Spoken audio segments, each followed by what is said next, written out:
Добро вечер. Четврток, 22 часот. Време за емисија во Центар на YouTube. Јас сум Васко Ефтов, почитувани гледачи. Вие сте на вистинското место. Зошто? Бидејќи во наредните 60 до 65 минути и вие и јас имаме право да знаеме вистината. Вечерва интервју со Стефчо Јакимовски, после пауза од 1,5 година, повторно интервју со Јакимовски.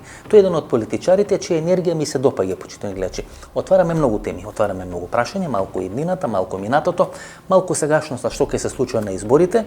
Интервју со Стефчо Јакимовски трае 60 минути, останете со нас. Сигурно нема да зажалите. Добро вечер, Стефчо Јакимовски. Добро вечер. Мило ме што ве гледам. После интервјуто минатата година кој го правевме, и почна маките и почна харангите. Нема да збориме за тоа, меѓутоа само да кажам дека еве чувствувам некоја грижа на совест дека после тоа интервју, на тврдо едно одлично интервју, ви почна маките. Па добро, јас све викам се во рок на службата што ја работиме, така да не гледам никаква причина. Повторно кога би било истото, повторно би го направил истото интервју и повторно истите зборови би ги кажал, затоа што гледам дека се сум бил во право. Еве, една година ќутевме, станали подобро во државата, не може би било подобро да сме зборувале, веројатно власта повеќе ќе се коригирала.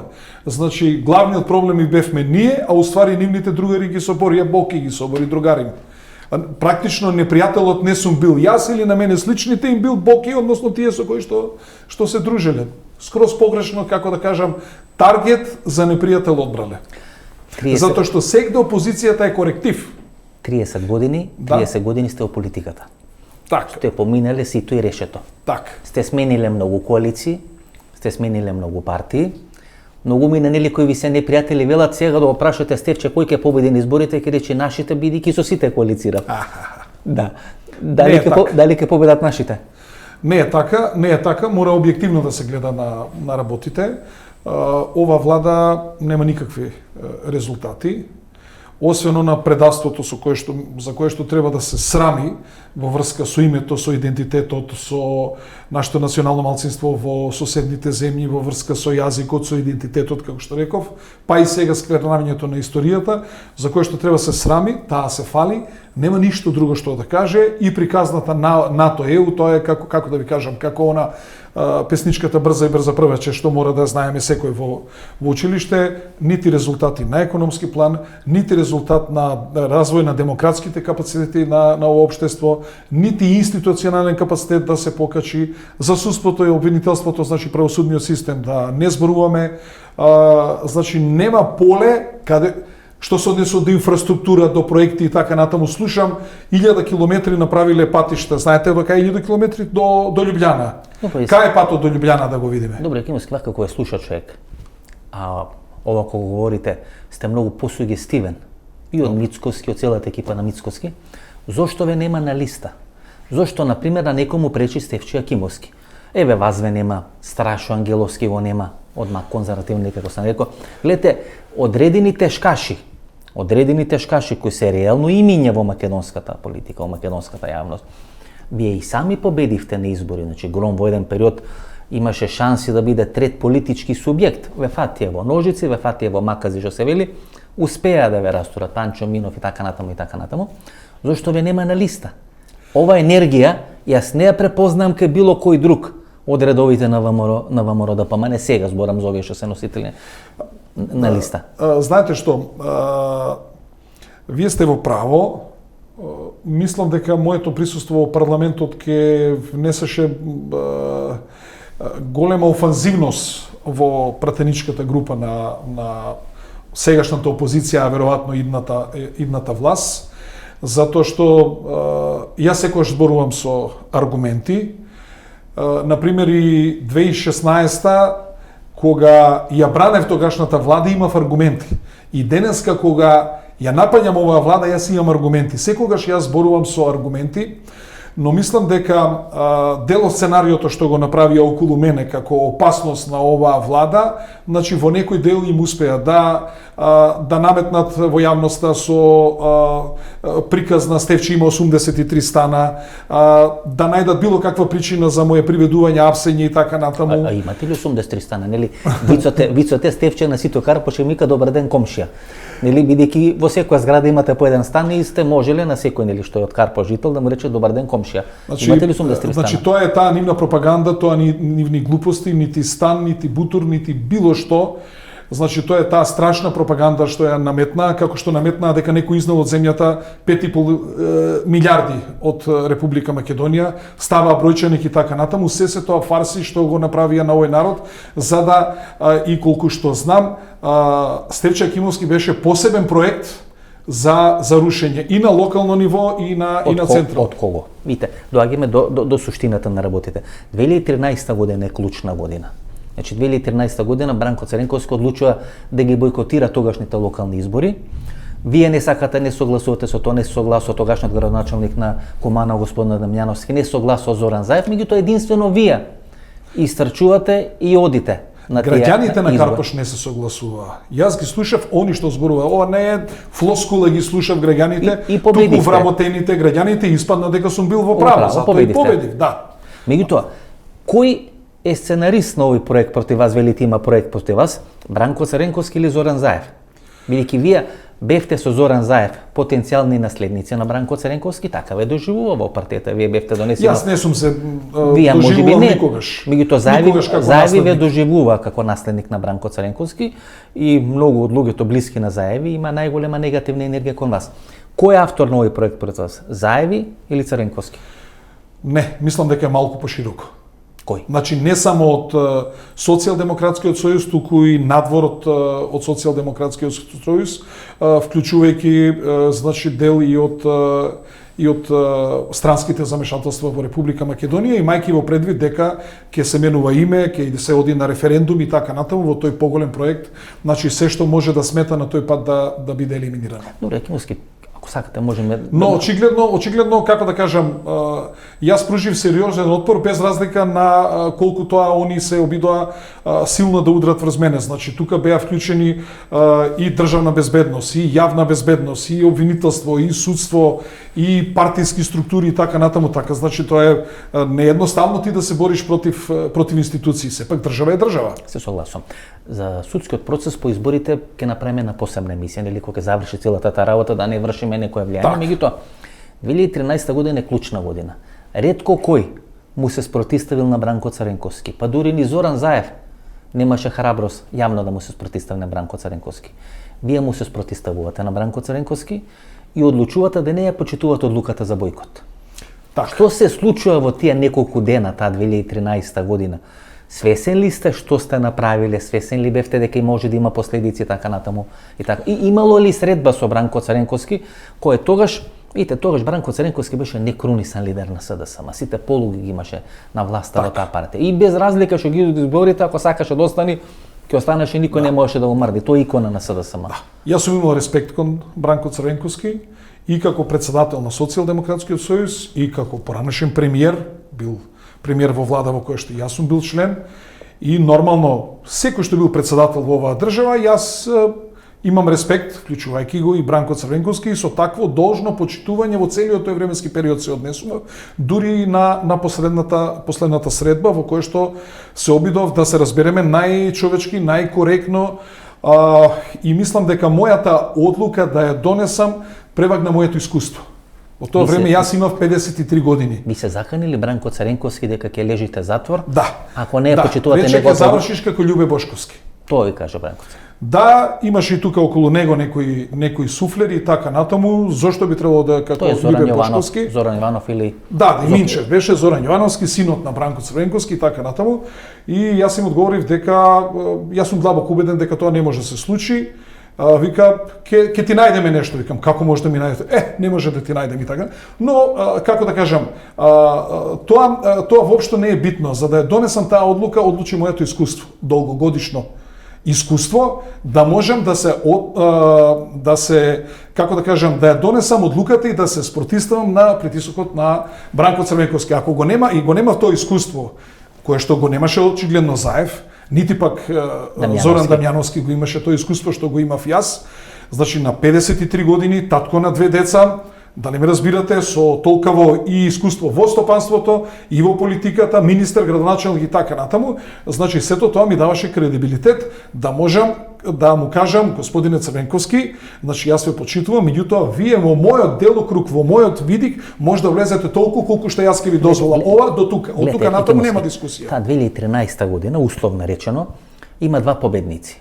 Едниот победник сте вие, успевате, без разлика нели на разговорите дека дел на ВМРО дал гласови кај вас и кон има нели свој кандидат, тоа беше Јагно Лакуновска, Андреј Петров беше генералниот секретар на СДСМ и вториот победник на тие избори е Андреј Жерновски во општина Центар. Ни едниот ни другиот веќе не сте во високата политика. Андреј Жерновски не доби втор мандат за градоначелник на општина Центар. Знам дека не сте во добри односи. Вие од таа партија од ЛДП доста со конфликти излеговте, дури пишувавте, нели изјавувавте дека името на партијата и адресата е kamion.mk бидејќи го изгубија тога седиштето. Меѓутоа, реално победници на 2013 година изборите сте вие Андреј Жерновски. Ве снема од политиката едниот и другиот. Па не да не снемало, јас сум не сте во високата, не сте во високата. Да, не сме во високата, нормално опозиција сме. Да. Опозиција сме, сум лидер на граѓанската опција за Македонија. Минатата година 6 месеца бев во домашен притвор, не може да ме има. Тоа е како некој да му чистеше на заев терен, тоа ми е поентата. Така, затоа викам дека структури, поголеми структури се не се само Социјалдемократскиот сојуз.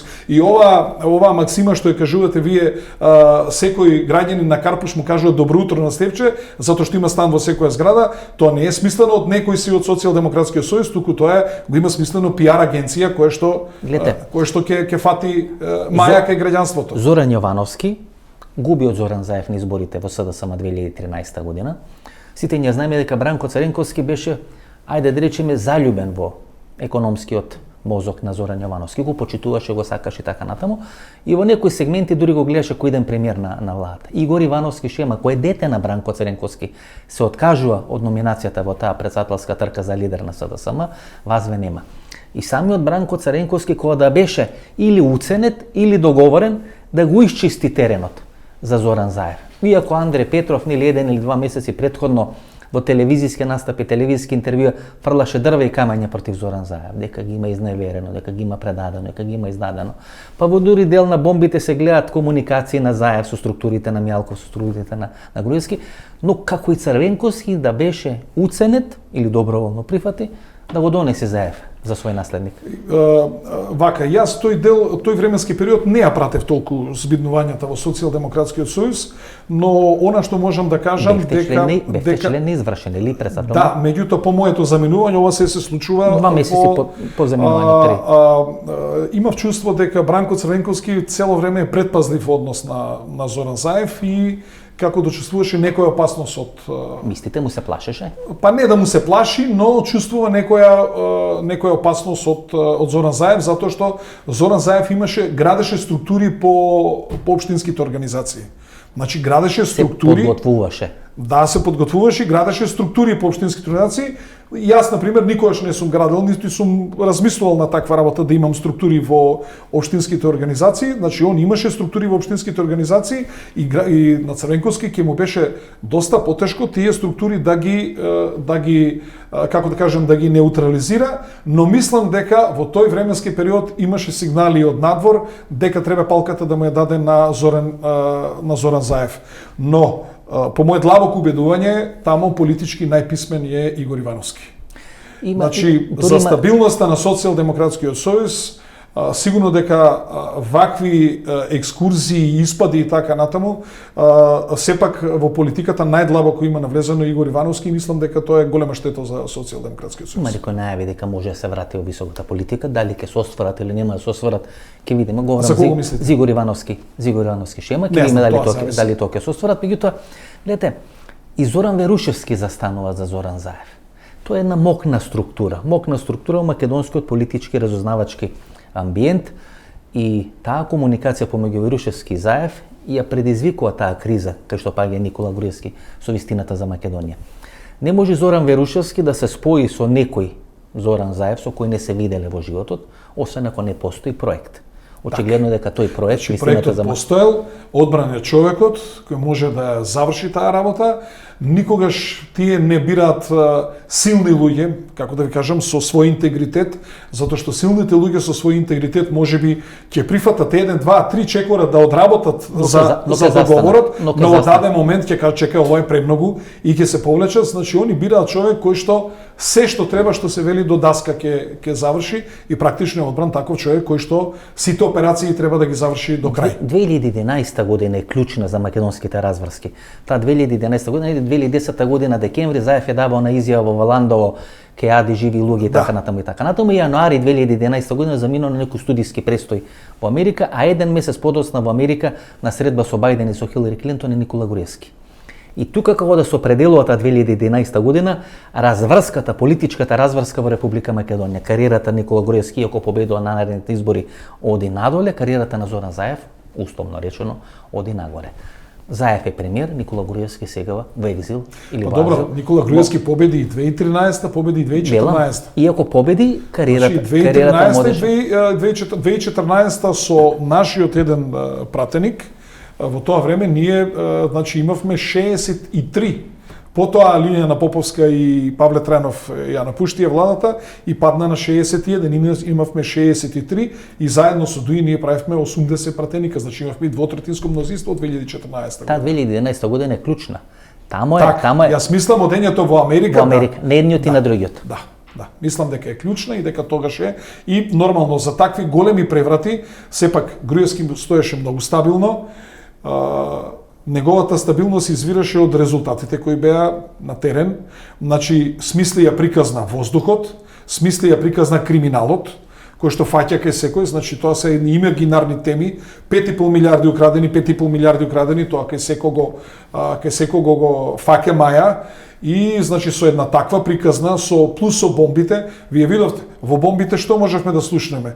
На кого што му течело низ ногавици, утрете му на Женовски 2 шамара, не знам за индијанците и како човечиња оделе еден по друг и така натаму. Ние денеска слушаме за пари, слушаме за богатства, слушаме за подмитување и така натаму и гледате дека воопшто немаме реакција ни од јавност, ни од меѓународна заедница и така натаму. И сега кога ќе ги споредиме тие бомби со овие, гледаме дека оние се мали бебиња во однос на ова што денеска се случи, меѓутоа очигледно дека тоа беше еден поголем маркетиншки проект смислени од стратегиски агенции за рушење на Никола Груевски, кој очигледно и повторно не успеа да го срушат до крај, затоа што сепак победи со 2 разлика и клучот на целата таа, како да кажам, на целата таа стратегија беше да се влезе и да се позајми од албанскиот блок, од прилика 35.000 гласови, што успеа да го доближат Социјалдемократскиот сојуз до ВМРО-ДПМНЕ. Значи тоа беше главната финта на тие избори. Психолошки и политички проект. На крајот успеа да го скршат Никола Груевски. Се сеќам на несрекно интервју на телевизија Алфа, 1 или 2 дена после губење на локалните избори. Човекот не можеше воздух да земе, не можеше да збори. Мислам дека Коле Чашуле го беше тоа интервју. Беше грев да се гледа. Се гледаше дека го имат во тие 2 или 3 години психолошки изгазено, психолошки сомелено, значи цела една машинерија работеше на тој проект. Да, и јас во разговори со Никола Груевски многу порано, значи уште веќе во 2015 година, кога многумина инсистира веднаш да се пристапи кон апсење на Зоран Заев со уцените што беа во неговиот кабинет, тој рече сепак ова треба да го изиграме, да го работиме мудро. Јас сум убеден дека ова е поголем проект. Значи, он сепак чувствуваше дека тоа е поголем проект кој што е подготвуван, сериозно вклучени невладини, пазете тие исти невладини организации, борци за демократија, борци против корупција, за човекови права и така натаму, денеска ги нема никој нигде да гукне, а имаат 1000 причини повеќе за нивно постоење, делување. Значи, ако сега ова време не е време за невладини организации, за невладин сектор кој што треба да биде коректив на политиката, не знам кога би било. Гледате, тоа е се уќутено, се што значи дека се било произведено за еднократна употреба. Односно, како што си кажа и сам Зоран Заев, значи тој ги формирал сите тие, тој ги финансирал и така натаму. Добро, и таа еднократна улога е завршена. Тој ги праќаше тие СМС пораки до Мендух Тачи и до другите политички структури, кај што вели одгоре големите ме подготвуваат за нешто крупно и ние навистина видовме дека го подготвуваат за нешто крупно. Дали тоа крупно е добро или лошо за Република Македонија, ќе суди историјата, за мене е лошо, меѓутоа тој беше подготвен за нешто крупно. како да го подценија Зоран Заев, како за таа некоја Петре Парличко политичка фигура, физономија, не мислам од физички, туку како политички еден контекст, се крие нешто многу поопасно, како и опозицијата сегашна, тогашната власт, да го подцени Зоран Заев. Сакајќи да го рушат Бранко Царенковски, те игра на картата на Зоран Заев. Тука најголемата грешка, значи, кога се прават тие странски големи проекти, повторно ќе кажам, не се оди на силни личности. Значи, на луѓе со интегритет. Туку напротив, на луѓе кои што не се доволно силни личности, кои што имаат слаби точки, кои што може да им се погодат и за кои што се они убедени дека играта ќе одиграат до крај. И очигледно, меѓутоа, од друга страна, тогашната власт таа работа не ја свати до крај, што значи дека го подценија противникот, а требаше да им биде јасно дека оние кои што играат на Зоран Заев играат токму на личност како што го одбрале и дека тој е идеален за оваа работа да биде завршена повторно потоа со проектите кои што беа, значи операцијата со името, со договорот со Бугарија, промена на устав и така натаму и гледате дека интересно колку грчевито се бореше Заев сето тоа да го заврши до крај, односно да го исполни ветувањето. Ви прости ли ВМРО за пратениците што ги купија за гласање, за промена на уставот, за промена на името и така натаму? Во некои од тие пратеници вие многу верувавте, например Панчо Минов. Како оди кршењето или купувањето, или ајде, па тој грчкиот парламент го каже дека се купени пратеници, нели, кога се расправаше околу променето, дел од грчката опозиција тогаш не велеше не можеме да веруваме на власт која со купување на пратеници сака да го смени името. Како ви ги купија пратениците? И дали ВМРО воопшто ви го прости тоа, бидејќи немавте контрола врз своите пратеници? Не знам кој на кого треба да прости. Тоа е првата работа. Втората работа, пратениците може да предадат, гром не предаде. Значи, јас бев абсент, бев ставен во домашен притвор, но јас и мојата партија не попуштивме. И нема да попуштиме. Впрочем, и со мене имаше разговор пред носењето на потреба од промена на уставот, јас категорично го... Разговор со дел на луѓето од сегашната власт? Да, со дел од луѓето од сегашната власт, значи ја одбив таа понуда, која што вклучуваше и решавање на сите проблеми кои што јас ги имам. Вклучително судски? Значи, тоа се однесуваше, да, и на судските. Јас категорично одбив дека нема што да ги решаваме. Со кого преговаравте? Не е во ред сега да ги спомнам, меѓутоа дека таква средба се одржа, се одржа. Значи, јас колку што сум слушнал, не од вас, бидејќи ова е прва комуникација после една година со вас, тука лично што се гледаме, вие сте 1 или 2 сати во автомобил, возење. Не. И сте разговарале околу можна кооперативност. Значи, бев повикан да се видиме, беа коректни, кај сакам да се видиме, значи ако речев кај да сакав да кажам да дојдат да разговараме, ќе дојда, не сакав да, како да кажам, да бидам некоректен во тој дел. И што се нуди Кимовски? Што се нуди? Пари, камиони, авиони, слобода? Ништо не се нудеше, потребата, значењето на промената на уставот и така натаму. И јас им реков дека таква работа нити јас, нити мојата партија тоа можеме да го дозволиме и не прифаќам, нити ќе има одобрение пратеникот Панчо Минов од мене и како што знаете, Панчо Минов не гласаше на 19 октомври за потреба од промената на уставот. Сега Панчо Минов е на листа на сега само да ја довршам вашето прашање, дали ВМРО ќе ми прости. Значи, ако не се случија осморицата, немаше да се случи ни Панчо Минов. Значи, те не си ги сконтролирани своите. Значи, не знам кој кому треба да прости.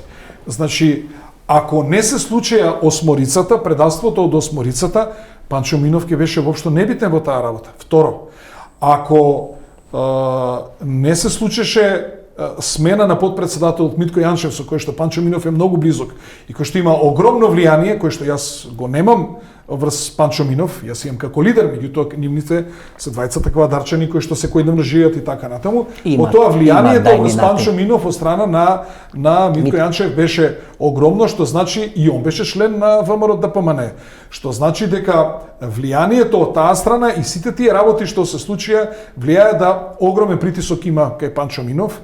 И јас, што се однесува и до последното гласање за СЈО, исто така, значи, неколку пати разговарав, инсистирав да не се гласа, но очигледно дека понудата која што била доставена од Панчо Минов била поголема од мојот авторитет и мојот кредибилитет и значењето на Гром и улогата на Гром во станување на Панчо Минов како пратеник. Значи, вие сметате дека Митко Јанчев или таа структура на Никола Тодоров, Митко Јанчев беше проектиран кој може наследник на Христијан Мицкоски. Една структура во ВМРО ДПМН го проектираше Митко Јанчев, градоначалникот на Кавадарци, како може наследник на Христијан Мицкоски. Зборам за периодот пред и периодот после референдумот. Филип Рикер, кој на некој начин ја запечети кариерата на Никола Груевски, секој што доаѓа во Македонија, има средби и со Митко Јанчев, што значи дека меѓународната заедница има блиска комуникација со господинот Митко Јанчев. Значи таа структура, вие сметате дека работеше не само на Панчо Минов, туку работеше на еден сосема друг проект за преврати во рамки на ВМРО ДПМН. Слушате ме се вака. Значи, јас го спомнав Митко Јанчев, меѓутоа стратегиски е работено многу пошироко, вклучувајќи ја и бизнис заедницата, како од Кавадарци, така и пошироко, кое што се вклучува во убедување, во обработка на пратеникот да биде, како да кажам, сервилен, односно да ги поддржува потребите кои што ги има Социјалдемократскиот сојуз. Бизнес заедницата, мислите на олигархијата во Република Македонија? Да. И тоа имам сигурни информации, дури и потврдени, кои се вклучува и така натаму, и стопанственици и од Кавадарци и тука, значи една поширока структура во разубедување на пратеникот. Така да јас можам да чувствувам вина само во изборот, а ништо повеќе тука. Но ќе мора да кажам една друга работа. 2016 година, некаде јули месец, бе повикан на еден разговор, во кој што разговор требаше да се организира средба помеѓу разговорот е воден меѓу Рашковски и еден мој пријател, кога е понудено на Зоран Заев да се сретнеме и евентуално да договориме влез во владата, на што Зоран Заев се сложил со зборовите и покрај се спремен сум да пружам рак. Кога мене тоа ми го 2017-та. 2016-та зборувам. 2016-та, не се 2017-та, јули месец. Јас тогаш реков вака, што значи тоа да ми пружи рака, јас да му дам два пратеника, не доаѓа во обзир. И тие тогаш ми рекоа, подобро е ти да се договориш, оти они ќе се договорат со пратениците. Искрен да бидам, јас тука излегов наивен, не очекував дека пратениците, како да кажам, ќе бидат толку непринципиелни, недостоинствени, затоа што ние, да речеме, со нив имаме и лични своји односи, поготово со Чедомир Саздовски, ми бил тренер во карате и така натаму, да не кажам колку беше благодарно неговото семејство заради неговото поставување за пратеник и сметав дека нема шанса тоа така да се случи. Вие пред 10 минути рековте дека сте човек со богато животно искуство. Так. И дека поради тоа богато животно, бизнис и политичко искуство сте имале сила да му се спротивставите на Бранко Цанковски. Ете, Чедомир Саздовски беше председател или имаше амбиција да биде кандидат за градоначалник на СДСМ од редовите на Кисела вода. Да, беше тој кандидат. Секогаш беше во блиска релација со сестрата на Бранко Црненковски, бизнис релација, пријателски така натаму. Од друга страна, Панчо Минов имаше сменето неколку политички партии. Како може да верувате? Не, ЛДП и... Па добро, секогаш шантра како велосипед со дупната гума. Како можете да верувате во луѓе кои има толку променето во животот? А велите имате богато и политичко и животно искуство. Значи, и кога ги поставувате луѓето да бидат кандидати за пратеници или за градоначалници, тие мора да имат прво структура за себе, втора мора да имат и некое гласачко тело. Ајде да се подсетиме, Панчо Минов направи слично што направив јас 2013 и тој во 2006 година го победи и СДСМ и ВМРО. Односно, и советниците ги поделија на три дела, 6-6-6, 3 пати 6-18. Значи, сам Панчо Минов го победи и СДСМ и ВМРО ДПМН. Панчо Минов како независен кандидат зема на пратеничка листа 5700 гласови во Кавадарци. Дури и ние сега, кога 2014 година Панчо Минов не влезе заради огромната излезаност што имавме 2014 година, значи Панчо Минов за 320 гласа не влезе во парламентот како пратеник, значи директно збориме за 2014, а не за 2016 година, и тогаш во Кавадраци зема тој скоро 4000 гласови. Значи он има свое гласачко тело, имаше за себе, и тоа е причината, да речеме, јас не можам да ставам на пратеничка листа и луѓе кои што зад себе немаат гласачко тело. Сепак, значи, граѓаните на Кавадраци му давале доверба на Панчо Минов, и таа доверба што му е давале, тоа било причина за да тој биде ставен на пратеничката листа. И Кимовски, може да се вратиме на средба со Заев, летото 2017 година? Не сум имал средба со Заев. Средба со луѓе на Заев. Вие сте човек кој прв излегува и го обвинува Зоран Заев за одредено ливче на кој би било напишано одредена сума, 200.000 евра, ако не се лажам. И 50. 250.000 евра. Кај што треба да се даде, се заврши одредена работа. Како ви рекол Нели Заев, треба партијата да може да функционира, партијата да може да живе. Тој ривалитет ваш со Зоран Заев, иако вие не го признаате, секој беше многу битен. Во рамки на СДСМ имаше структура на Заев. Не сум го чувствувал Заев за ривал. Тој ве чувствуваше вас. Зад вас секој стоеше Наташа Савова. Наташа Савова, нели десната рака на Бранко Цренковски, секојаш имаше и добро мислење за вас. Па дури сте биле блиски. Сте биле блиски. Да. Па дури е размислувано вие да бидете генерален секретар на СДСМ. Ја не знам за така. Па од таа позиција да може да бидете наследник на Бранко Цренковски. Тој конфликт со Зоран Заев веројатно никош го нема, просто, но гледате овде бил спремен да бидете дел на владата 2017 година. Олигархијата не ли ве притискаше да бидете дел на таа власт? Не. Знаете зашто не? Затоа што секогаш сите го знае мојот одговор што ќе биде. Значи, овој разговор го има водено од човек од мојата партија, кој беше во раководството на мојата партија, со Рашковски, со кој што биле заедно на факултети, кој што значи биле многу блиски, разговорот е воден меѓу него и Рашковски. И требало потоа да се сретнеме сите четворица, со потоа да останеме јас и Зоран Заев и да се заговориме околу влезот во владата. И јас и денеска, без разлика на сите голготи после тоа што ги поминав, значи денеска да се врати исто време, јас повторно би ја донел истата одлука и се гледа дека сум бил во право. Значи, и Кимовски, гледате, се сеќам на неколку интервјуа кои ние сме ги имале во врска со случајот Окта, или еден случај кај што ВМРО ДПМН на време на Лјупчо Ѓорѓевски беше најжестоко га занимаван, па дури Едвард Џозеф, нели тогаш представникот на меѓународна кризна група, велеше ваков договор може да потпише или луд човек или човек кој има земено. Во капитулација. Да, или човек кој има земено. Македонија ја чинеше преку 850 милиона долари тој. Тогаш вие имате одлично мислење за Груевски, се нели? Тоа можеме да го разбереме од интервјуто што го водиме. Вие тогаш велевте дека Никола Груевски работи на штета на Република Македонија, бидејќи свесно не се појавува на судските процеси во Лондон, ако не се лажам, и во Париз. Овде стана збор за случајот во... Не, да не се појавува, едно негово писмо е земено како круски доказ во одлуката на Лондонскиот суд во пресудата против Македонија. Така што Македонија трпи штета. Вие сте тогаш министер за економија, мислам дека сте министер. Реално Малкумина тој предмет за Окта го знае така добро како што го знам. Јас го знае претходниот министер Илија Филиповски, покојни Борис Сирикаловски многу добро го знаеше, и Сашо Тодоровски, значи професорот од правен факултет. Значи тоа се неколку луѓе што го знаеме одлично тој предмет, кој што навистина е многу обемен, многу страни, анализи од разни аспекти и така натаму, и тука е искористено, значи, тоа писмо. Сум разговарал со Груевски за тоа писмо. Зашто не се појави? Гледате, Груевски, ние го забораваме на период од 98 до 2002. Тој сепак министер за финансии. Министер за финансии во влада на Лјупчо Ѓорѓиевски. Национална платежна картичка, случај Окта. Гледате, во секој случај кај што е нешто стани падни, Никола Груевски или не знаел, ко сега Гордана Силјана Сојши. За Окта немам јас, сега ќе ви кажам за Окта. Значи, во време кога се правени најголемите после 90 главната работа за Окта си ја води Лјупчо Ѓорѓиевски. Тука нема дискусија. Сите други што се подпишани во тој дел, и Маријан Ѓорчев, и таму има подпиставено и Маријан Ѓорчев од Агенција за приватизација, и Никола Груевски, така натаму. Дури Груевски, колку што у разговорот со него сум го водел, неговите служби биле против подпис на тој договор и така натаму. И потоа е извршен притисок од страна на...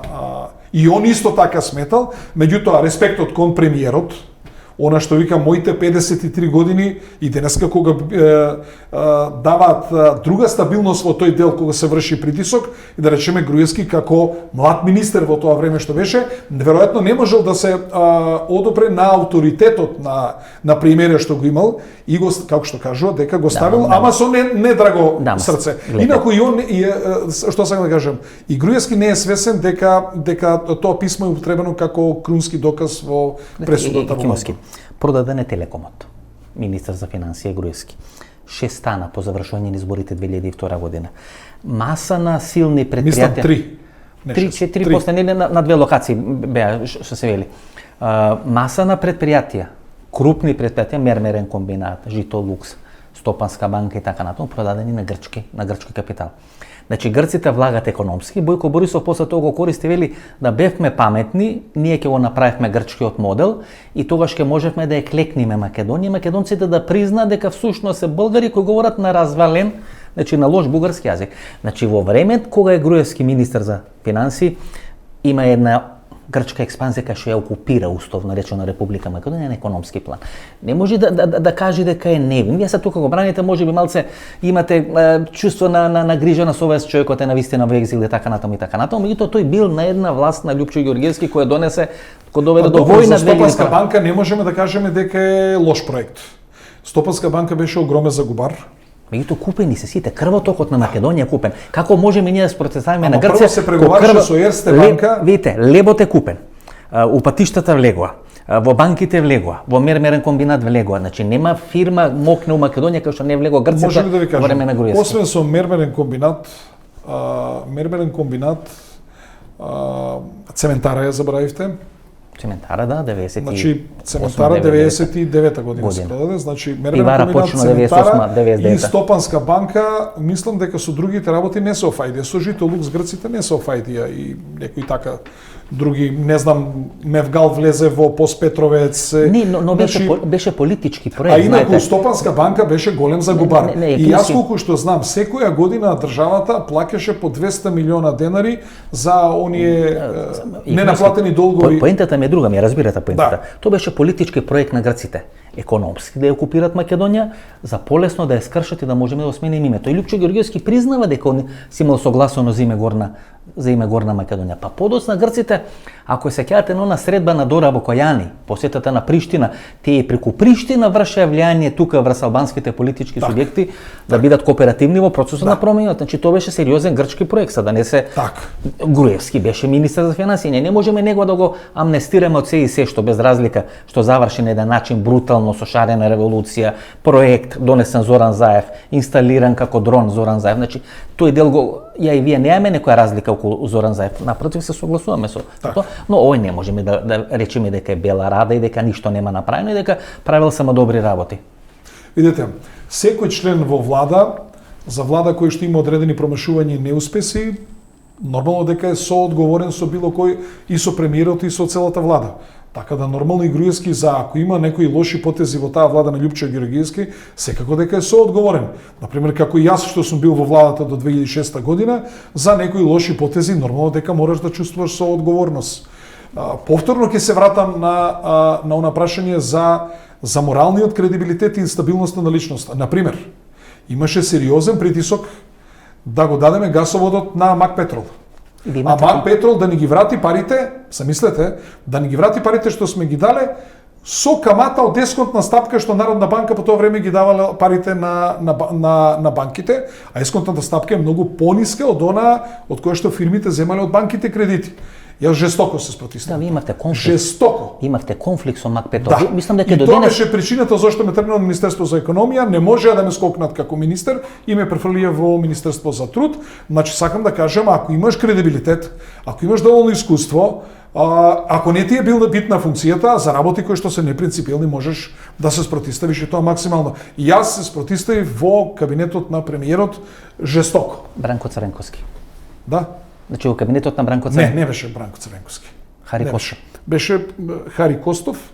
Тоа беше заедничка средба помеѓу Хари Костов, Андреј Јосифовски и беше еден член од кабинетот на премиерот, значи четворицовев. Портпаролот И потоа исто така, исто така разговаравме. Портпаролот. Значи Сашо Чолаковски. Да, Јас имам слушнато приказната на Чолаковски кај што вели малку фалеш Стефче Екимовски да стане и да направи русвај во кабинетот. Да, затоа што господинот Јосифовски употреби повеќе навредливи зборови кон мене како министер и без разлика, значи ако сум јас министер, сепак тој не е било кој лице од улица и така натаму, сепак и тој директор на една голема компанија која што јас го респектирам нормално, меѓутоа да употребува такви недолични зборови во премиерски кабинет, верувајте, бев на крајот на воздржаноста. Но она што ја циментира таа работа, што веднаш кога станав министер за економија, бидејќи веројатно, јас ова не сум сигурен, веројатно Мак Петрол успеа да излобира, сега не знам дали беше Грант Тортон или беше некоја друга ревизорска куќа, имаше констатирано дека 50 и скоро 1% е гасовата собственост на Мак Петрол. Кога направив анализа што све е земено страна во трошоците на Мак Петрол, што на страна на владата се земени само парите што сме ги дале, никакви други трошоци, а кај Мак Петрол вклучувајќи тоалет хартија, значи се што е потрошено е земено и јас инсистирав, потоа тогаш беше директор Петра Митева, значи инсистирав да лезе управа за приходи, таа да направи анализа, направија прекрасна анализа во која што, колку што сеќам, 51,94% беше собственик Република Македонија на гасоводот и тука се цементира работата, тоа ми даваше кредибилитет и тогаш веќе видоа дека не може тоа да го покажат, туку ајде да се договориме, Мак Петрол да ни ги врати парите, а ние да му го дадеме гасоводот. Јасно беше дека гасоводот ќе биде попрофитабилен од Телекомот, иако во тоа време Телекомот беше многу профитабилен, носеше по 200 и кусур милиона евра добивки. Значи се спротивстави жестоко и по цена на тоа да бидам сменет како министер. И после почна кампањите. Почна хајките. Прво ве стави од министер за економија, министер за труд и социјална политика. Првата хајка беше кога ги пуштив дуќаните и кафаните да работат за референдумот. Иако тоа беше во договор направено. Мак Петрол или структурите, видите, стана збор за една мокна компанија во време на Гаврила Гаврилски, тоа веројатно беше најмокнат. И јас сум во конфликт со нив од 99 година од приватизацијата на Окта, кај што ги смета подеднакво виновни и луѓето кои беа на чело на Окта, а и Мак Петрол зашто дојде Окта во една таква ситуација да мораме буд зашто да ја продаваме, да се прави криминал на Грција и на грчки Хеленик Петролеум. Меѓутоа почна кампањите, почна хајките. Човек сте на Мите Брилјант, затоа сте биле против. Видите, вие бевте близок дел од олигархијата, вклучително Мите Брилјант, тогаш беше еден од крупните играчи во Република Македонија. Како министер за економија јас сум имал соработка со сите. Да. Јас немам ништо против Мак Петрол, ниту против Андреј Јосифовски. Беше голем ваш. Значи конфликтот е принципиелен. Политички протеже Мите Брилјант, значи со што инако вие секој сте имале добра комуникација, добра соработка со тој дел на скопската олигархија, тие секојаш ви беа ветер во грбот и во вашата политичка кариера. Не ми биле ветер во грбот. Сум сметал дека искрен да бидам на сите тие големи директори кои што ја го држат стопанството во Македонија, треба се што можеме да помогнеме, да не одмагаме, туку напротив да помогнеме. Конфликтот со Мак Петрол беше принципиелен. Како можем јас како представник на влада, кој што јадам народен леп, да сега, ако навистина таа влада, тој народ што ме плаќа, негова е собственоста мнозинска во гасоводот, да прифатам дека е малцинска, јас... Уште таа олигархија лојална на СДСМ, што мислите? Вие сте биле дел на таа... Мнозинството. Се уште сте лојални. Да. Не ви имат простено, во наводници, предавството на СДСМ и коалицирањето со ВМРО ДПМН. Многу ми е гајле дали го простиле или не. Тоа е нивна работа, ова се мои принципиелни ставови. Што ме простиле? Сум го предал предавникот. Кој испадна предавник? Јасен и Социјалдемократскиот сојуз предаде држава, предаде народ, предаде национално малцинство, предава јазик, како да ви кажам, и тоа го предаде на Илинден, на празник, кога нема жив човек во Република Македонија. И сега пазете, сум го предал предавникот. Воопшто немам грижа на совест, туку напротив сум горд со тој потек што го направив. Никогаш не го покажавте тоа ливче од 250.000. Го имате тоа ливче? А што треба да се покажува кога ни една институција не е заинтересирана? Што треба да збориме повеќе? Институциите во оваа држава не ги интересираат вистинските работи? Може ли Орце Камчев да биде толку моќен играч. Вие 98 година, многу малку македонци и македонски граѓани знаат дека 98 година тогаш еден мешан изборен систем.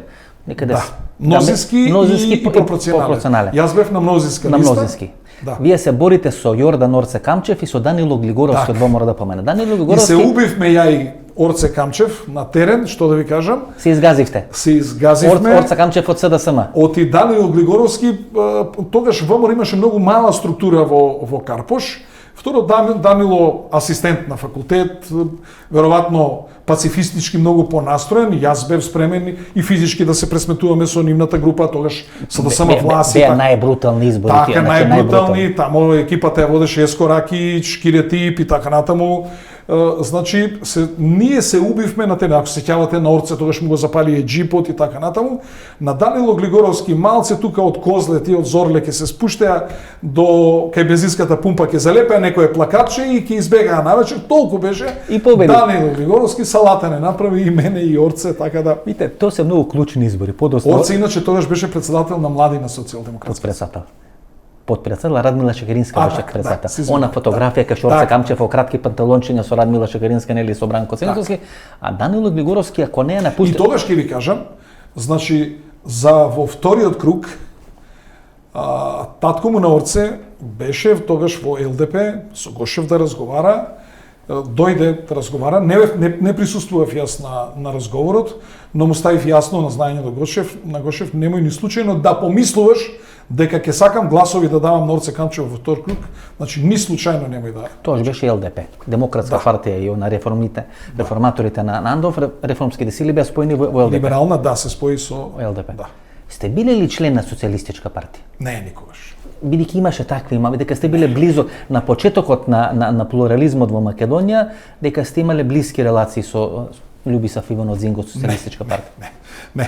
Значи јас потекнувам од МДС, Млада демократска странка, која основивме заедно со Ристо Иванов, Гордана Силјановска, Димитар Мирчев, Зоран Крстевски, Аце Коцевски. Беше Ѓорги Иванов? Не беше Ѓорги Иванов. Беше, како што реков, Слободан Најдовски, Фидај Маслани, Фифи си го викавме ние. Да, беше во продавницата на Нојел, не знам дали уште жив. Да. Тука во центарот на Скопје. Так, Ангел Капеева и така натаму. Значи една моќна екипа. Моќна екипа, значи поранешната младина ја формира Млада демократска странка и набрзо после тоа се спои со реформски сили, така беше реформски сили на Македонија. Јас бев член на првиот извршен одбор на реформски сили. Со Стево Црвенковски, со Стојан Андов, со Ристо Иванов. Со таа екипа. Со таа екипа, да. И потоа јас сам се повлеков, значи некаде. Зошто пропадна? Речеме, таа партија беше партија која всушност беше наследничка на партијата на Анте Марковиќ. Врз фундусот, темелите на партијата на Анте Марковиќ. Анте Марковиќ ако некаде имаше подршка, имаше во Босна оној голем митинг негов на Козара и тука во да не речем 80% од стопанствениците беа цела олигархија, Гаврил Лагарилски, Свето Јаневски. Ни цела Македонија со страшна подршка. Андов беше во тоа време, значи големо име, човек и мислам дека клучна грешка беше што не се правеше партија, не се правеше структура.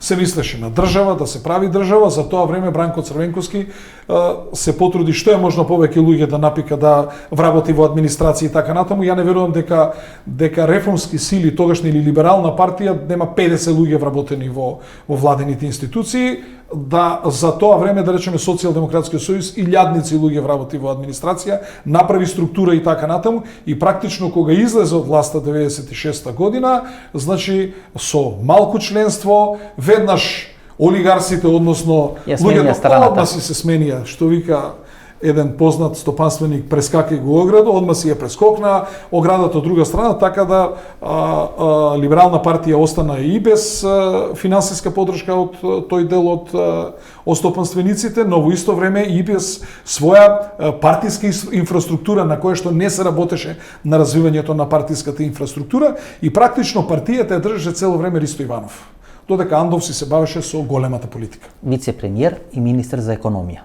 Така. Еден од најдобрите политичари. Беше Најинтелигент. Мислам дека единствено на него Бранко Црвенковски и Стојан Андов му имаа страв. Значи Ристо Иванов... Јас имам многу високо мислење за Ристо Иванов. Не знам каде е... Многу високо Значи, мислење, прекрасен спој на, како да кажам, на интелигенција, на интуиција, на Божја дарба, на читаност и така натаму. Председател на млади, постен председател на комунистичка младина на Македонија. Тоа е таа екипа. Тоа тој дел кога младината успеа на чело со Ристо Иванов да отвори едно широко поле за новите демократски сили, за млад борец, на чело со Никола Младенов покојни, да речеме тука Љубомир Фрчковски, Нано Ружин и така натаму, тој дел, таа, како да кажам, демократска македонска пролет се отвори во тој дел, ама имаше многу силна поддршка од Ристо Иванов и од младината. Екимовски, онаа идеја Албанец за премиер, како ја доживувате? Доаѓа во еден многу интересен контекст што се случува во регионот.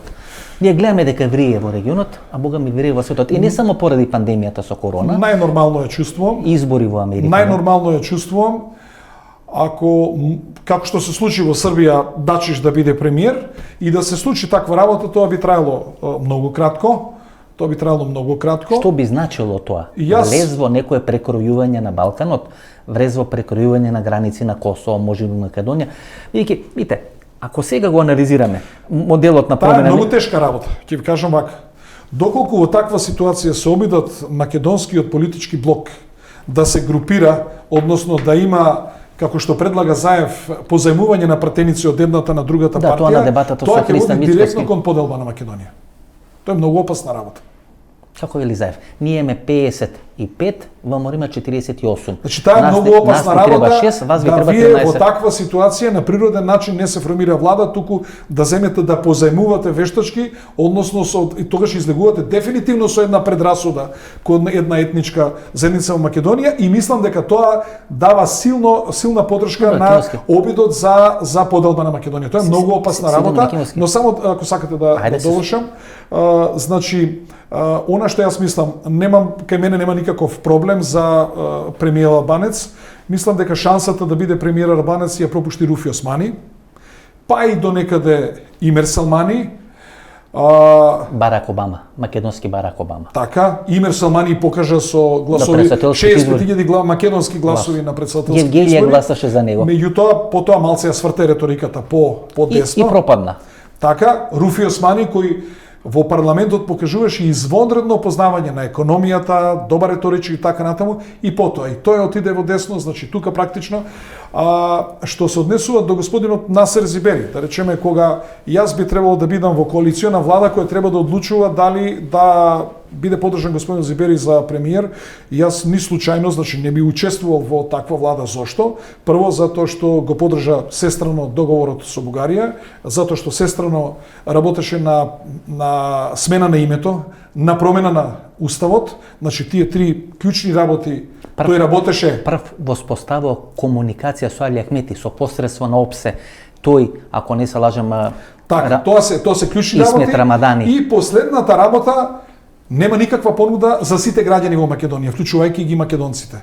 Значи неговата е понуда само за албанците. Како може тој да биде премиер на сите граѓани? Значи за да некој сака да биде премиер на сите граѓани во Македонија мора да има понуда за сите граѓани во Македонија. Иако беше секојаш, односно нас не разбира, беше секојаш човек од доверба на Бранко Цренковски. Беше вице-премиер и министер за труд и социјална политика. Ајде да подсетам. Бранковиот закон, беше подпредседател на влада, да. Во влада во која што Бранко и модри ќотак на албанците во Гостивар, во која што влада и подпредседател не гукнаа во тоа време. Скавате, ПДП беше во влада, токму тоа се случи 97 година. Меѓутоа, клучно ми е прашањето за албанец премиер. Гледате, Хашим Тачи му се покренува обвинување. На Хадри Весели му се покренува обвинување.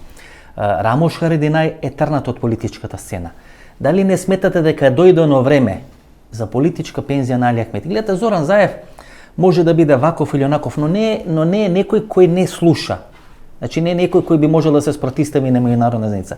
Дали некој од меѓународна заедница не донел одлука дека е време за политичко пензионирање на Али Ахмети? Заев тоа не го зборува на памет. Меѓутоа, мислам дека тука е прави клучната грешка, затоа што тоа практично ги крева радарите во Дуи, за да не биде толку наивен како што беше Дуи и Али Ахмети наивни 2016 година, па му ги испокупија гласачите по сега ќе биде сосема друга песна. Мислам дека сега го подценува Дуи и ќе го види со целата жестина како изгледа Дуи. Екимовски, дали ги имате информацијата дека дел, како са да ги наречеме, теренски структури. Јас би ги нарекол банди, меѓутоа да бидам политички коректен, ќе ги наречам теренски структури на ДУИ, полегимат преминато во СДСМ. Да. Втора работа. Како што слушам дел од подземје и така натаму, голем дел од нив се предени во Социјалдемократскиот сојуз и Социјалдемократскиот сојуз на овие избори сериозно смета на нивна асистенција, значи насилна асистенција токму во полнење на гласачките кутии. Втора работа. Ако вака си прикажуваат бројките на ковид, не дека нема корона.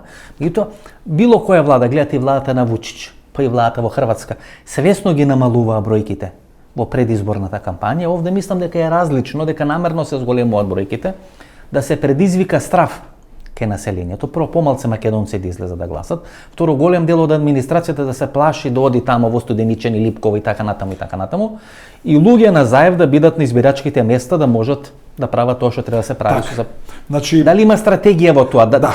Значи, стратегијата е следна. Што повеќе граѓаните да се исплашат, да не излезат на избори, да се создаде што е можно поголема гужва. Рачунете вие на 40 степена надвор, да треба да стоите 2 сата чекате ред за да гласате. Да не речам 90% ќе се откажат. Освен партиските членови, значи стратегијата е да се спротиста и ВМРО да помене со СДСМ 1:1. Второ, инженерингот што треба да се направи кај одредено гласачко тело, особено кај националните малцинства во Македонија, значи кај што треба да се купат одредени гласови, влијанието нивно врз крајниот резултат ќе биде многу посилен доколку е помала излезеност. Ако е голема излезеноста, значи тој инженеринг таму подкупи така натаму. Например, теоретски, купите 20.000 ромски или бошњашки гласови. Да. Теоретски, значи да не се навредат ни ромите ни бошњаците. Не се навредат, меѓутоа збориме практично, нели? Значи историјата покажува дека во тој дел од граѓанството многу често е правен тој инженеринг. 20.000 во однос на милион и 20.000 во однос на 800.000. Така, влијанието е многу поголемо. Носи пратеници. Тоа е едната работа, втората, значи да се што е можно повеќе луѓе да се откажат, и третата работа, што е можно повеќе членови на избирачки одбори да се откажат, затоа што, пазте, колку во нив на тие се на 4 годишен мандат, колку во нив во меѓувреме заболеле од карцином, од леукемија, значи од тие тешки болести. Второ, колку од нив се со хронични болести, колку добиле шеќерна болест. Значи, објективно тие не можат да бидат на избирачки места. Трето, колку од нив ќе земат боледување намерно, за да тогаш не јадат на таму каде што имаме заразени тие региони од COVID-19, и сега да се убацат нови членови на избирачки одбори од овие кои изминативе 3 години се примени, а тие се примени 100% членови на владеачката коалиција. Дали ме разбирате? Во оние претходно имате мешани. Имате симпатизери и на едната, и на друга, и на трета партија и така натаму, а овде практично во избирачките одбори ќе се стават чисто значи структури од Социјалдемократскиот сојуз. Ќе го дозволи ли тоа меѓународната заедница? Гледате, одредени информации кои се слушаат во Скопје велат дека до 1 август треба да биде формиран парламентот, а до 1 септември треба да биде формирана владата, бидејќи нас не чека можна разврска на Косово, па и Ѓукановиќ закажа избори некаде крај на август, Хрватска има избори, Србија ги заврши своите избори, Грција и Србија имаат одредена стабилна влада, лани бе изборите во Албанија. Дали меѓународна заедница сега овој пат, бидејќи има и помалце мисија на ОПСЕ, ќе дозволи за одреден изборен инженеринг? Кога збориме за меѓународна заедница, значи тоа беше една замисла на Германија, која што мислеше дека во оваа ситуација ќе може да има посериозно влијание во решавање на Косово, но очигледно дека Трамп сакаше ова да го направи пред изборите, да има некој резултат. Меѓутоа, кога видоа од значи практично Берлин и Брисел, заедно со длабоката држава ја изиграа играта да обвинителот, кој што е американец, обвинителот, ја објави како би рекол, значи обвинението кое старо е, иако тоа се објавува само тогаш кога ќе биде потврдено. Као кај на што оди во суд, значи оценка на обвинение, така 6 месеци го објавуваат пред време за да практично го блокираат целиот процес. Значи ова е пресметка внатре во Америка и практично пресметка овде со Брисел и со Берлин, и гледате вие дека се обиде Албин Курти, кој што имаше поддршка од Германија, од Меркел.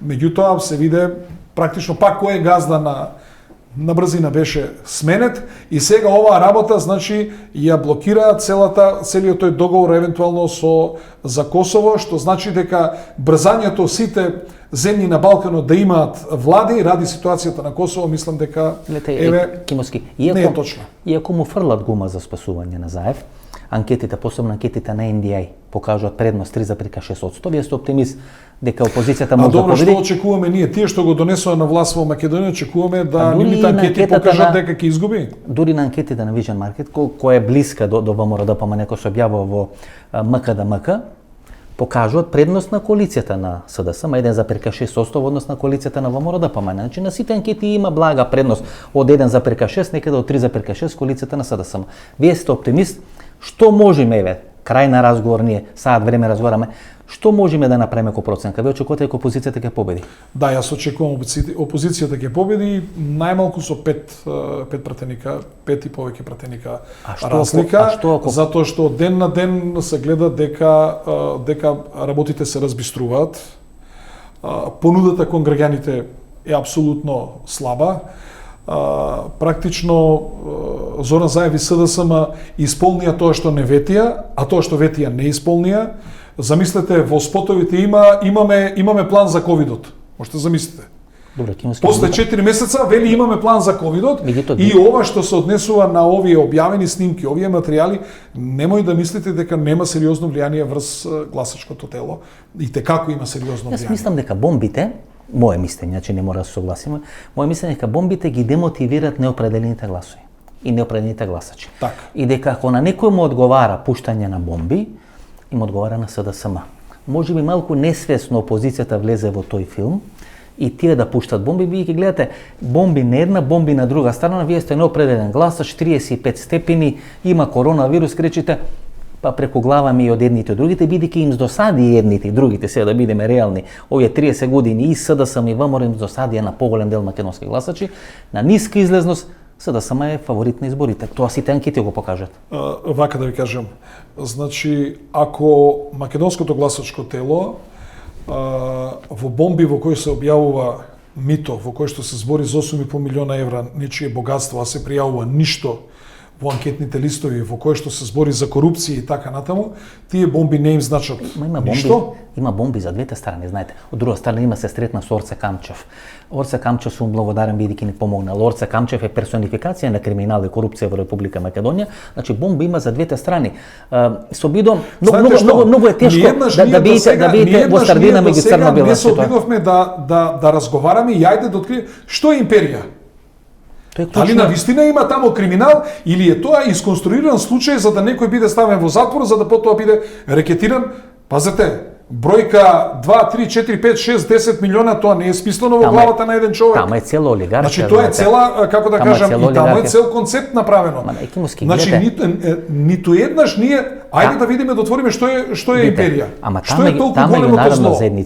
За да некој треба да му земете 10 милиона евра. Таа меѓународна заедница инсистираше на тие случаи. Не инсистиравме јас и вие. Дури имаше случај Империја 2, тоа е кршење на санкции према Русија со фирмата која е во Ростов на Дон направена. Значи меѓународна заедница инсистираше на расчистување на случајот Империја. Инсистираше на закон за јавно обвинителство. Океј, ја најде она несреќа која се заврши во затвор Катица Јанева, значи на стварно срам за интелигенцијата на македонскиот народ, на македонските граѓани. Ја сгреши работа. Не срам е за тие што ја поддржува, за мене не е срам. Јас секој сум бил против Катица Јанева. Апсолутно. Значи ја никогаш не сум го поддржал СЕО, јас зборев, држев пресови пред СЕО. И колку поглуп, толку подобро. Значи гледате, се реализира она што го говориме у цела емисија. Колку е некој покорумпиран, поглупи, толку ќе биде повеќе поддржан од меѓународна заедница. За жал тоа е македонскиот. Затоа што има причина зашто да го држат, зашто има причина зашто да биде уценуван и така натаму. Има харанга против вас. Има харанга против секој што разговара. Знаете, тука сакав да ви кажам нешто. Значи меѓународната заедница инсистира на рачистување на криминалот во кај високите функционери. Но таа не ви вика ако нема криминал вие да му измислувате некому криминал. И ќе мора да има рашистување. Дали ми разбирате? Ако имало значи треба да се рачисти. Бојко и се меѓународната заедница не влегува во суштината. Значи они вика има предмет, И ако имаме таму измислени случаи, Јакимовски. јас ќе ви кажам вака, значи многу често гледам на српските телевизии.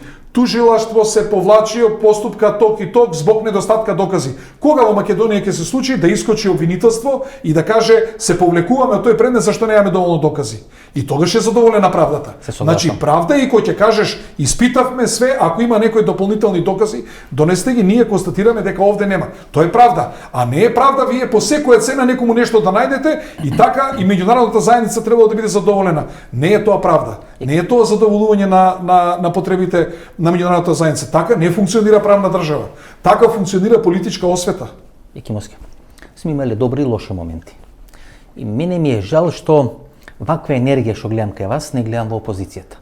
Да имаше ваква енергија кој што вие манифестирате и во овој интервју и во изминалите неколку години, опозицијата немаше да се плаши дали ќе победи на изборите со 2 со 3 со 5 пратеника или ќе изгуби со 2 со 3 со 5 пратеника, туку опозицијата ќе се прошеташе на изборите. Сега гледаме се враќаат на националистичка или на национална или на патриотска реторика, изминатите 2 или 3 години тоа не го правија, што значи дека и самите се свесни дека тврдото гласачко тело на ВМРО-ДПМН е незадоволно од тоа ни риба, ни девојка политика. Нема да се сложам со вас. Не мора да се сложим. Меѓутоа, ова зашто. енергија која гледам кај вас, јас сакав да видам и кај лидерот на. Затоа гледате еден поголем дел од ВМРО велат ке гласаме за Пасиев, бидејќи кај Пасиев ја гледа таа енергија која би сакале да видат во врвот на ВМРО-ДПМН. Можеби нема согласие, меѓутоа тоа е некое мое размислување. Нема да се согласам зошто? Затоа што сметам дека Мицковски ја изведе работата маестрално. Со една пацифистичка реторика, со едно пацифистичко практицирање на политиката. Се немојте вие колата за го браните. Не. Даскал 1, Сега, даскал 2. Дозволете ми, само дозволете ми. Значи, ве молам. Значи, сценариото беше следно. Да се прогласи ВМРО-ДПМН за терористичка организација. Да се затвори со судска пресуда.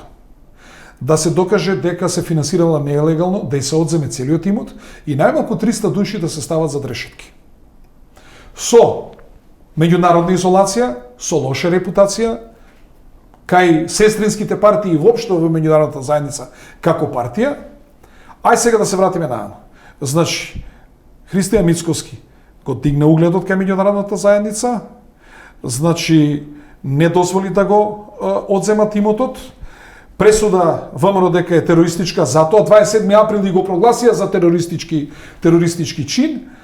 Значи, притисокот беше огромен да се излезе на референдумот, дури му беше кажано, се ќе поддржиме, само неизлезност на референдум нема да ти поддржиме, и не искочи Мицковски на референдумот и не знам што повеќе бараме ние од тој човек. Например, и од друга страна, имаше сценарио во кое што се очекуваше да се организираат протести и така натаму и оти гледате дека власта почна и со гумени куршуми да гаѓа, значи очекува и се спремаше сценарио во кое што ќе се направи инцидент, уште луѓе да се апсат како 27 април и мислам дека Мицковски, јас можеби ќе играв другачие, ова што го велите вие, со поголема енергија, со поголем анимозитет, со поголема агресивност, со организирање на протести и така натаму, но мислам дека овој гандиевски начин на водење битка со ваква перверзна влада, мислам дека досега даде резултат. И ќе се сложите со мене дека Заев пред 3 години, Заев пред 2, Заев минатата година пред председателски избори и Заев денеска е далеку подобар. Подоле. Јакимовски, и вие и јас многу сме направиле за разнебитување или за откривање на митот на Заев. И не сакам да ви спорам и да ви опонирам во овој дел, бидејќи сме поминале и многу харанги токму поради тоа. Мислам дека јас и вие, можеби меѓу првите, сватевме дека за таа фасада се крие една многу опасна политичка структура, многу опасна човечка структура. Тука ќе завршиме разговорот, 5 сати, 10 минути разговараме, после година дена ми е задоволство дека разговаравме. Здравје Боже по изборите, ќе се слушнеме и ќе видиме кој бил во право во политичките анализи, во оној дел, мал дел во кој не се согласуваме. Многу среќа и на изборите и во животот. Се најдобро. Ова беше емисијата во Центар. Се надам дека уживавте во интервјуто со Стефчо Јакимовски. А ако уживавте во интервјуто со Стефчо Јакимовски, ако ви се допадна ова емисија во Центар, во недела ново дружење во 22 часот. До недела во 22 часот, пријатно вечер Македонија, каде да си.